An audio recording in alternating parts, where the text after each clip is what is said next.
Hello সবাইকে। আজকে আবারও চলে আসলাম একটি নতুন ব্লগ নিয়ে। আপনারা সবাই কেমন আছেন? আমি অনেক ভালো আছি। তো আজকে আমরা গিয়েছিলাম বহরমপুর স্কয়ার ফিল্ডে বইমেলাতে। তো আমি ছিলাম এবং সঙ্গে আরও অনেকেই ছিল। তো যাদের মধ্যে আমার বোন ছিল একটু বেশি বই পাগল। তো তার জন্যই আমাদের স্পেশালি আজকের বইমেলাতে যাওয়া, কেন কি ওর বই এত পছন্দ, সেই জন্য ওর সঙ্গে যাওয়া আর কি। তো ও তো বইগুলো দেখে মানে চারিদিকে এত বই দেখে ও একটু বেশি এক্সাইটেড হয়েছিল। এবং দেখুন, ও অনেক মানে খোঁজাখুঁজি করছিল এবং নিজের পছন্দ মতো বইগুলো পেয়ে তো ও ভীষণ খুশি। আর যেই কাউন্টারে যাচ্ছিল সেখানেই ওর বই পছন্দ হয়ে যাচ্ছিল।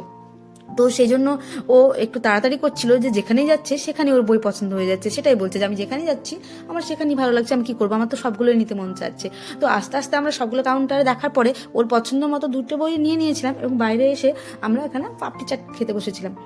তারপরে দেখুন এরা দুষ্টুমি করছিল একটু, তা আমরা তিনজনে মিলে একটু গল্প করছিলাম এবং গল্প ফিল্ডে বেশ ভালো লাগছিল। তো সেখানে আমরা আড্ডা দিতে দিতে গরম গরম ভুট্টা খাচ্ছিলাম এবং সঙ্গে গরম গরম কফি, অ্যান্ড দেন আমরা চলে আসলাম বাড়িতে।